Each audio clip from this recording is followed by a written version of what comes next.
Siya kaibanan ko man na nag-design kan mga cover. Dakul pa siyang ginibong ibang libro. Nakaduang libro ni Junya Sai na dinesign ni Dan Pinto.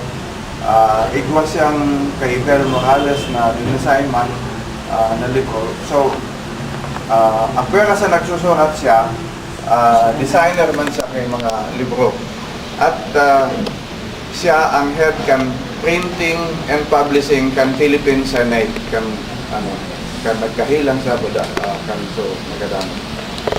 Si Dan Pinto sa mga paghuna ko pinaka-creative na tao na nahiling ko. Unfortunately lang, ang disiplina niya ay iba sa disiplina ta. Dahil siya nagad, dahil siya mahaman ki maski anong bagay, sakto dahil niya siguradong perfect sa pagbiling niya. Kaya kayot man, di iton sa nananggad na, so na surat niya na nawalat sa muya. Taon-taon, babasa pa, may apo doon ako baka magbasa, kansaro sa sinurat ni Dan na rawid-dawid na nawalat naman sa kuya. Pagka nararamdaman ko si Dan, ang nararamdaman ko, kami nagkairibanan ba, so mga naukulan may, so naadalan may ng mga fonts, ka itong panahon ka susurat-surat kami, naggalas ako sa iya dahil nyaon sa payo niya gabos. In fact, ako nga sa kadadang ko sa iya, natuon ko naman sa iba ng mga fonts na pirming pigre-recite nila. Ang sarong paborito ho niya, Intimations on Immortality Through Recollections of Early Childhood ni William Wordsworth. Ang pinaka-start ka ito, there was a time when meadows grew and streams, the earth and every common sight, to me seemed apparel in celestial light. The glory and the freshness of a dream, it is not now as it has been of yore. Then wheresoever I may, by night or day, the things which I have seen, I now can see no more. Paborituhan niya yan dahil pirmi niyang i-equate ito na sa panahon may nag-aadal pa kami, the literature, world literature, ay para sa iya golden age ito eh. Namumuntog siya ng ganda, luminihis na ito sa iya.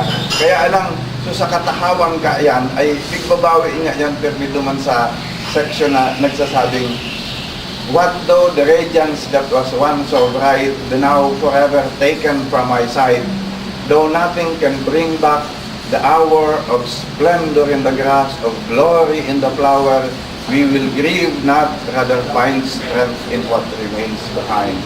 Ano man nga kung mawara na ito gabos, pwede kitang bumangon duman sa mga natada sa tuya. Paborito ko niya yan, uulit-ulit niya. Dakulon pa siyang nararamdaman ko, E.E. Cummings, paborito man niya si E.E. Cummings. Itong poem na termin niyang pagre-recite. I do not know what it is about you that closes and opens. Only something in me understands. The voice of your eyes is deeper than all roses. Nobody, not even the rain, has such small hands. Yan, paborito niya nila. Yun nga, unfortunately,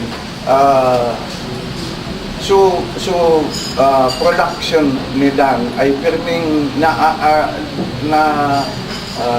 di-distract, idakulon na preoccupation. Apera sa trabaho niya, nagkakanta siya, paborituhin niya, so dahil ko lang alam kung ito taong magkanta, Wonderful World, ako kaya yung Frank Sinatra, kung nagkakanta. Sa ngunyan, ako doon ko, si Provincial Tourism Officer ka, si Joseph Perales. Aram ko nakikigsakan, itinao ko sa iyang poem ni Dan. Medyo irreverent na poem ini. Pero nagkatao kung anong karakter ito si Dan, kung paano iba ang paghiling niya sa mga tao. Apulong ko naman yan si Joseph.